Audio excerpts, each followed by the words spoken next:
Welcome to Mamahood After Trauma, where healing and mamahood intersect. I'm Emily, your host. Join us as we discover practical strategies to nurture ourselves with kindness and understanding. Stay tuned for insights and inspiration to support you on your path of healing and growth. Let's dive in together. This is Mamahood After Trauma. Hey, Mama, how are you doing today? Thanks for tuning in to this episode of the Mamahood After Trauma podcast.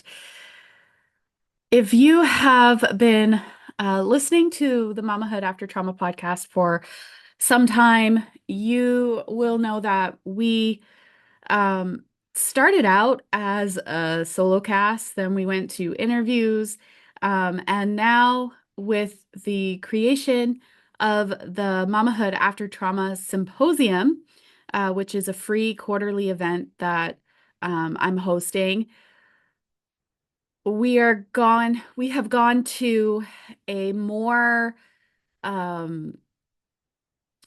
educational based training type episode from a person who I would have normally done an interview with, and they get 20 minutes or so to give you the best of their information, or a taste of the best of their information, because 20 minutes really isn't that long. Because it is my mission, my heart, to make healing accessible for all mamas. And so the symposium being a free event, the podcast, the free resources that I create on the Mamahood After Trauma website, all of that, and so many things that are coming down the pipes that you can access for free or a small monetary investment, very, very accessible. And that is my mission, because I understand, as a trauma surviving mama myself, how hard it can be to find those resources and, not have your financial situation dictate if you can access that help or not. And so today I want to highlight for you one of the speakers at our most recent symposium, which was just last week, actually, in the first week of November 2024. And this speaker is a friend of mine, actually. Her name is Michelle Watson. She spoke to us all the way from the UK. And let me just share a little bit about Michelle so that you can understand who it is you're learning from. Michelle Watson, an international speaker and business mentor, is dedicated to empowering women worldwide, specializing in guiding women from conception to realization of their business and book ideas. She leverages her pioneering business incubation process to drive transformation. Michelle's passion stems from her own experiences as an overcomer of domestic abuse, parenting a son with special needs, financial hardship, and depression.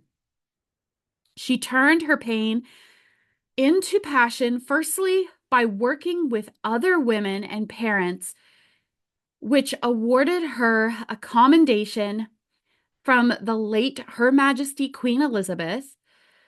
Her powerful work resonates on renowned platforms, solidifying her reputation as a sought-after speaker, best-selling author, and dedicated minister. As the founder of the iconic woman, Michelle's unwavering focus is on helping women achieve their personal, financial, and entrepreneurial aspirations.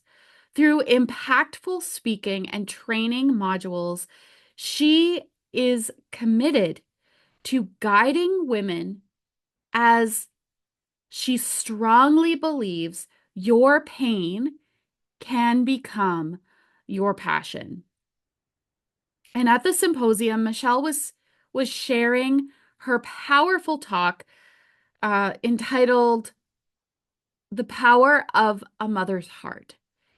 And during her talk, she dove right in to not only sharing her story, but also capturing and highlighting the resilience, the strength, and the nurturing capacity inherent to every single mama.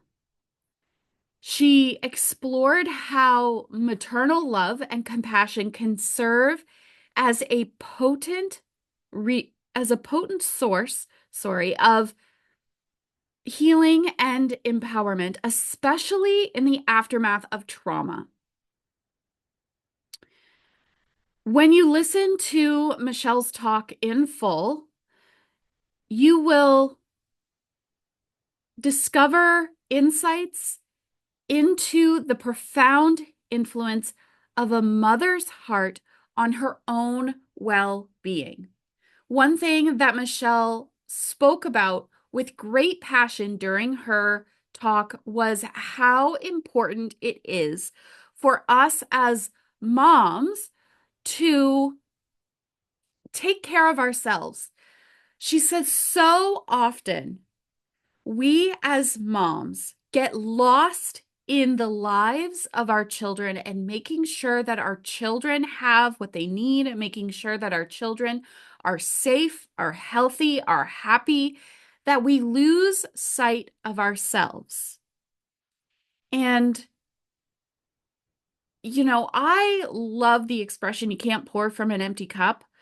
Michelle also used the illustration of having the oxygen masks on an airplane drop, and you have to put your own oxygen mask on first before you can put the oxygen mask on your children, because if you put theirs on first, you're going to be laying in the aisle unconscious from lack of oxygen, and there's not going to be anybody to help them.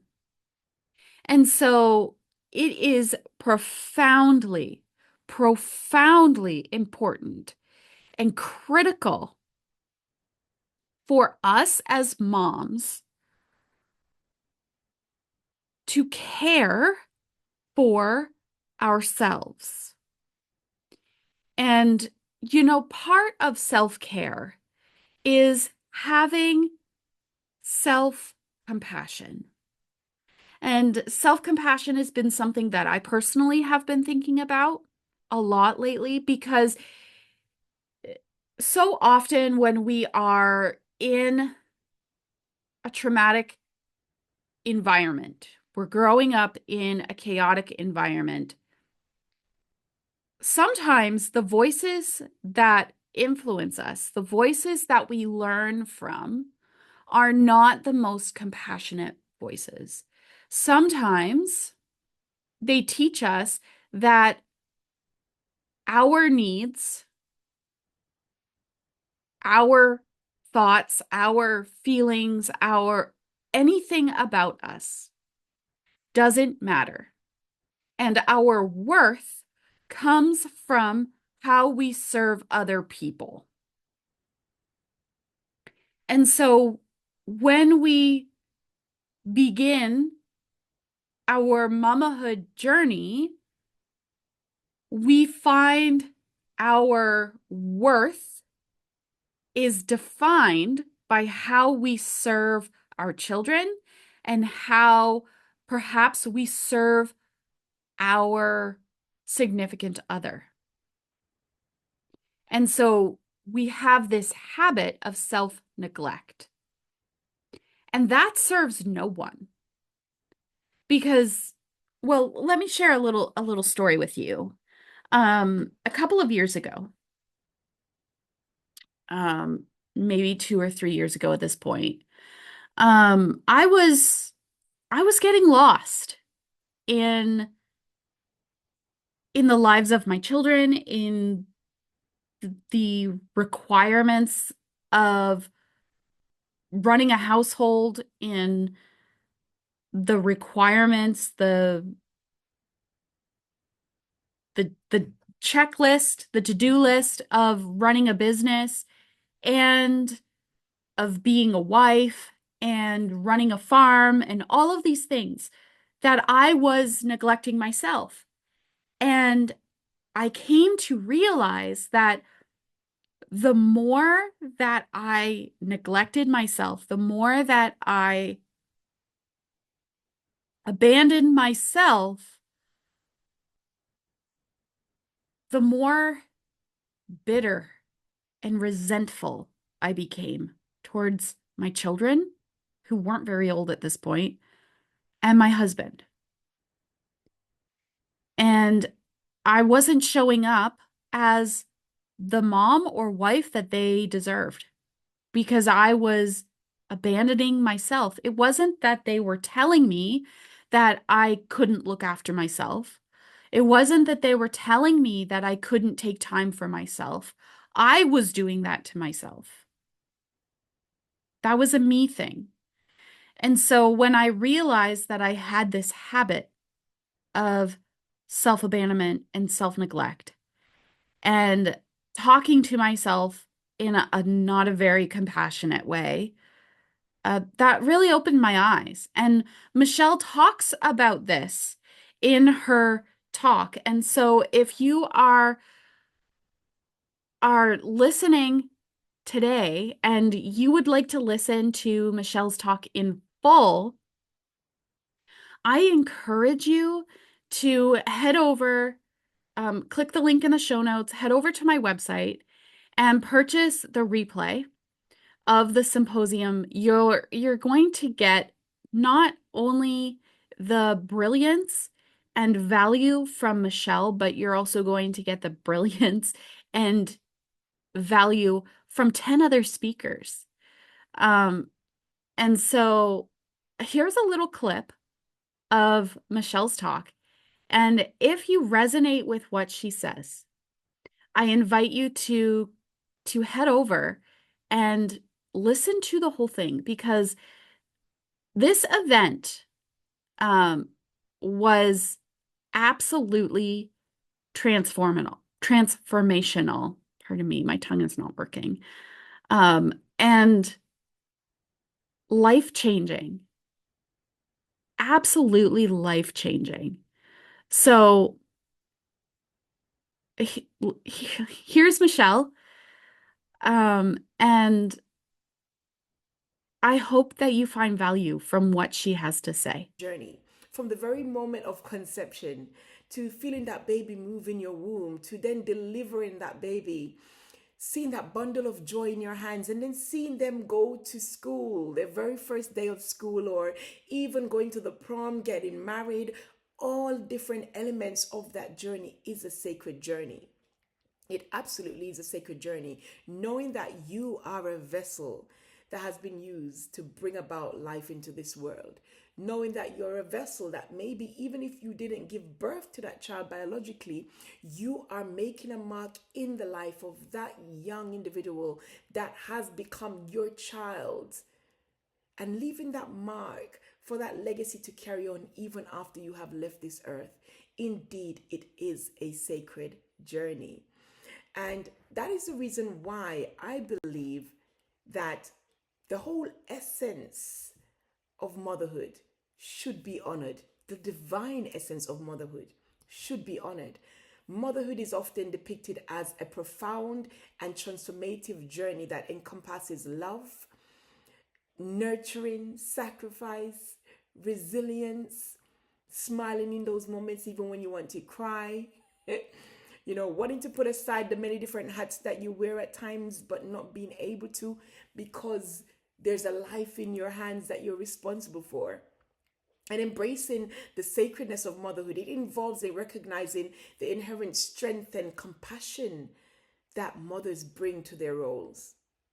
Again, back to the many hats that we wear, whether it be being the chef, being a wife, being the one drying the tears, becoming a nurse or doctor, wiping that bruise, putting a plaster on it, being the counselor or advisor when they've come home with complex issues that they want your answer to. The many different hats. And that's the reason why it's a sacred journey, because even without being employed by an organization, you are a manager. It's something that I say to mothers all the while. Never let anyone fool you or tell you that if you are a stay-at-home mother, for instance, that you don't know anything about workload or you don't know anything about management. You're one of the world's greatest managers. Knowing when to how to balance the baby whilst making a bottle, how to navigate the time management of putting the baby to sleep so that you can then get your nap or go to the kitchen to cook or get the washing done, the laundry done. You are one of the world's greatest managers. And so that's the reason why I believe, and not just because I'm a woman and I'm a mother, but I do strongly believe that it's a sacred journey. And I do believe that it's a journey that should definitely be honored. Thank you so much for taking time out of your day to tune in to this episode of the Mamahood After Trauma podcast. If you would like more of the Mamahood After Trauma community, make sure to look in the description of this episode for the link to become a Mamahood After Trauma Inner Circle member. Until next time, Mama, keep